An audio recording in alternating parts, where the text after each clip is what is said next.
Welcome to our channel. నేను మీ ప్రశాంత్. కమల్ హాసన్ గారు కన్నడ భాషపై కొన్ని వ్యాఖ్యలు అయితే చేయడం జరిగింది. అవేంటో తెలుసుకుందాము. దీని గురించి అయితే మాట్లాడేందుకు ప్రస్తుతం మనతో పాటు సీనియర్ జర్నలిస్ట్ దుర్గా వడ్లమణి గారు ఉన్నారు. నమస్తే అండి. నమస్తే అండి. మేడం, కమల్ హాసన్ గారు కన్నడ భాషపై కొన్ని వ్యాఖ్యలు చేయడం జరిగింది. దానికి ఇప్పుడు అక్కడ ప్రజలు ఎలా స్పందిస్తున్నారు? కమల్ హాసన్ ఏమన్నారంటే, తమిళ భాష నుండి కన్నడ భాష వచ్చింది అని థగ్ లైఫ్ ఆ ఈవెంట్ ఏదైతే జరుగుతుందో అందులో కన్నడ నటుడు శివరాజ్ కుమార్ని ఉద్దేశించి అన్నారు. అసలు భాషల పుట్టుపూర్వతరాలు తెలుసుకోకుండా ఎవరం కూడా మాట్లాడకూడదు. మాతృభాషాభిమానం ఉండాలి మనందరికీ కూడా. మన భాషని మనం ప్రేమించాలి. అదేవిధంగా పక్క భాషను కూడా మనం గౌరవించాలి. అయితే ఇది కన్నడ వాళ్ళకి చాలా ఆగ్రహం తెప్పించింది. ముఖ్యంగా బీజేపీ నేత విజయేంద్రన ఆయన దాని మీద వ్యాఖ్యానించారు.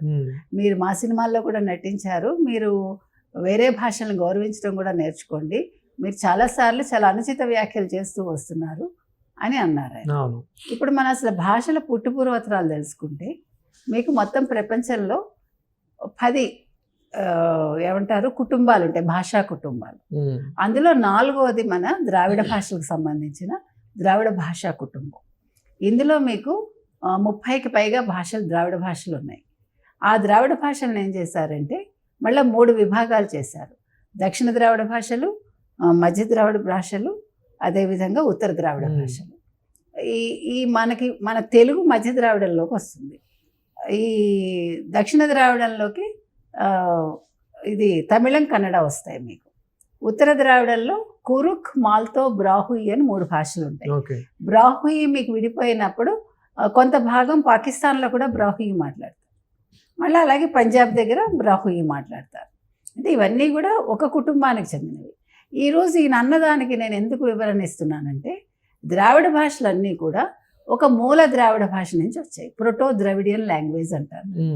ఈ ప్రోటో ద్రావిడియన్ లాంగ్వేజ్ నుంచి ఈ భాషలు ఏర్పడ్డాక వాటి నిర్మాణ క్రమాన్ని బట్టి, స్ట్రక్చర్ని బట్టి వీటిని దక్షిణ ద్రావిడానికి సంబంధించినవి, మధ్య ద్రావిడానికి సంబంధించినవి, ఉత్తర ద్రావిడానికి సంబంధించినవి అని ఆ లాంగ్వేజ్ యొక్క స్ట్రక్చర్ని బట్టి విభజించారు. కాబట్టి కన్నడ భాష తమిళం నుంచి పుట్టలేదు, తమిళం కూడా మూల ద్రావిడాన్ని నుంచి వచ్చింది. కాకపోతే మీకు ఏం జరుగుతుందంటే, తమిళానికి మిగతా భాషలకి ఉండే తేడా ఏంటంటే, తమిళం వాళ్ళు ఏది ఫస్ట్ మేమే మా భాషే ముందు వచ్చింది. ఇప్పుడు వాళ్ళ ఫస్ట్ వాళ్ళ గ్రంథం ఏం చెప్తారంటే తొల్ కాప్యం అంటారు. తొల్ కాప్యం, కాప్యం అంటే ఏమీ లేదు, కావ్యం. మనం కావ్యాన్ని వాళ్ళు కాప్యం అంటారు. తొలి అంటే మొట్టమొదట. సో తొలి కాప్యనార్ ఎవరు? గ్రంథ రచయిత అంటే తొలి కాప్యనార్ అంటే ఫస్ట్ మొదటి కావ్యం రాసినవాడు, పేరు తెలియదు. ఇది 1వ శతాబ్దం నుంచి ఉందంటారు. లేకపోతే 3వ శతాబ్దం నుంచి తమిళంలో మీకు రాతపూర్వకంగా, లిఖితపూర్వకంగా సాహిత్యం ఉంది.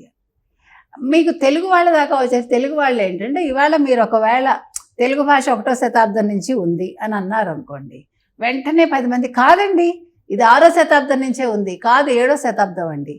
అంటే మనం ప్రతిదాన్ని కూడా మనదని అనుకోం. మనం ఎంతసేపు దాని మీద ఒక నెగిటివ్ ఇదో లేదు ఆ చెప్పిన వాడిని కాదండమో అది తెలుగు వాళ్ళకు ఉండే అలవాటు. తమిళ వాళ్ళు అలా కాదు. వాళ్ళ భాషాపరంగా వాళ్ళు ఏం చేస్తారంటే, భాష దాకా వచ్చేసరికి, వాళ్ళ సంస్కృతి దాకా వచ్చేసరికి మేమే అంటూ ఉంటారనమాట. అది తెలుగు వాళ్ళకి వీళ్ళకి తేడా. అయితే కన్నడ భాష, తెలుగు భాష మీకు లిపి ఆల్మోస్ట్ ఒకలాగా ఉంటుంది. అంటే రాసే విధానం 10వ శతాబ్దం వరకు తెలుగు, కన్నడ ఒకే లిపి వాడేవి. 10వ శతాబ్దం తర్వాత కన్నడ లిపిను తెలుగు లిపి విడిపడ్డాయి. అంటే విడివిడిగా ఎవరి లిపి వాళ్ళు రాసుకోవడం మొదలుపెట్టారు. 10వ శతాబ్దం వరకు కామన్ లిపి మనకి. మళ్ళీ గతంలో సుబ్బారావు గారు ఆయన గవర్నర్గా వచ్చాక, కర్ణాటక గవర్నర్గా, ఆయన తెలుగు ఆయన, మళ్ళీ కామన్ లిపికి ట్రై చేశారు కొంతకాలం, అది ఆగిపోయింది. కాబట్టి నేను చెప్పేది ఏంటంటే, కమల్ హాసన్ గారికి భాష మీద మీకు అభిమానం ఉండాలి, ఎవరికైనా ఉండాలి, ఎవరి మాతృభాష మీద వాళ్ళకి. నాకు కూడా తెలుగు అంటే చాలా ఇష్టం. ఎట్ ద సేమ్ టైం నేను మిగతా భాషలను కూడా గౌరవిస్తాను. ఎందుకంటే నా పరిశోధన కూడా నేను ద్రావిడ భాషల మీదే చేశాను. నా పిహెచ్డి అనమాట. ద్రావిడ భాషల్లో బంధుబోధక పదాలని నేను మోర్ దాన్ 25 ద్రవిడియన్ లాంగ్వేజెస్ తీసుకుని వాటిలో ఈ బంధుబోధక పదాలు ఎలా వచ్చాయి, వాటి పుట్టుపూర్వతరాలు ఏంటంటే ప్రోటో లాంగ్వేజ్, ప్రోటో మీనింగ్ కూడా నేను రీకన్స్ట్రక్ట్ చేసి రాశాను అనమాట. అంటే మీకు 4 భాషలకి మీకు లిపి ఉంది. తెలుగు, తమిళం, మలయాళం, కన్నడ. కన్నడలో మీకు సాహిత్యం 14వ శతాబ్దంలో వచ్చింది.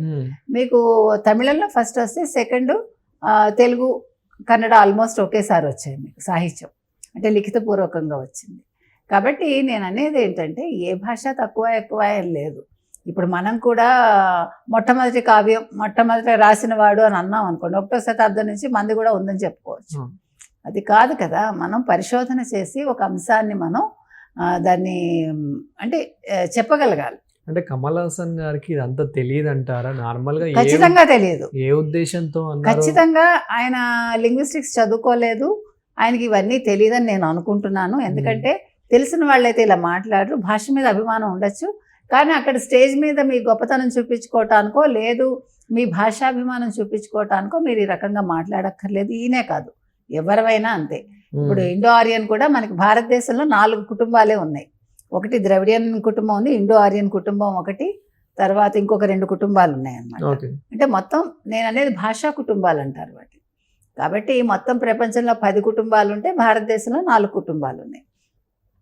నేను చెప్పేది ఏంటంటే మనకు అభిమానం ఉండడం వేరు, దురభిమానం ఉండడం వేరు. నేను అక్కడ మాట్లాడడం కోసం మీరు కమల్ హాసన్ ఈరోజు గొప్ప నటుడు అయ్యారంటే ఖచ్చితంగా తెలుగులో ఆయన నటించడం వల్ల ఆయనే ఒప్పుకున్నాడు మొన్న. కాబట్టి ఏ భాషకుండే గొప్పతనం ఆ భాషదండి, ఏది తక్కువ ఎక్కువ ఉండవు. ఆ విషయంలో నేను ఒప్పుకోను కూడా. ఎందుకంటే మనకి తమిళంలో కొన్ని చాలా అద్భుతంగా ఉండొచ్చు, తెలుగులో ఇంకొన్ని అద్భుతంగా ఉండొచ్చు, కన్నడలో కొన్ని బాగుండొచ్చు, మలయాళంలో కొన్ని బాగుండొచ్చు. కాబట్టి మనం ఎవరిని కూడా తక్కువ చేయకూడదు, కించపరచకూడదు, అది నా అభిప్రాయం. కాబట్టి భాషలు వేరు, భాషాభిమానం వేరు, భాష నేర్చుకోవటం వేరు, భాషల్ని గౌరవించటం వేరు. నేను చెప్పొచ్చేది అది. కాబట్టి కమల్ హాసన్ గారు ఏ ఉద్దేశంతో అన్నప్పటికీ స్టేజ్ మీద అది కన్నడ మాట్లాడే ప్రజల మనోభావాలు దెబ్బతీశాయి. కాబట్టి ఆయన ఆలోచించుకోవాలి. నెక్స్ట్ టైం ఎప్పుడైనా ఆయన ఏదైనా మాట్లాడే ముందు రెఫరెన్స్ చూసుకున్నాక మాట్లాడాలి. మనం ఏ అంశమైనా అంతే, చదువుకోకుండా మాట్లాడుకోకూడదు, చదవకుండా మాట్లాడకూడదు ఏ అంశమైనా సరే. ఎస్పెషలీ భాషలు అనేవి అది చాలా చిన్న విషయం కాదు, చాలా పెద్ద విషయం అది. మొత్తం మనకి ప్రపంచంలో మీకు తీసుకుంటే కనుకైతే 3500 భాషల కంటే ఎక్కువ ఉన్నాయి. భారతదేశంలోనే మీకు లింగ్విస్టిక్స్ దీన్ని ఏమంటారు, central institute of Indian languages, దాని ప్రకారం 1460 భాషలు ఎన్నో భారతదేశంలో ఉన్నాయి. అది నేను అనేది. అంటే మనం ఏదైనా అంశాన్ని అవగాహన చేసుకుని అది తెలిసాక మాట్లాడితే, ఎందుకంటే కమల్ హాసన్ చిన్న నటుడు కాదు, ఆయన కూడా ఒక అంతర్జాతీయంగా గుర్తింపు పొందిన నటుడు, దక్షిణ భారతదేశంలో ఒక మంచి నటుడిగా పేరు పొందారు. కాబట్టి అంటే మనం ఎవరిని కించపరచట్లేదు, క్రిటిసైజ్ చేయట్లా.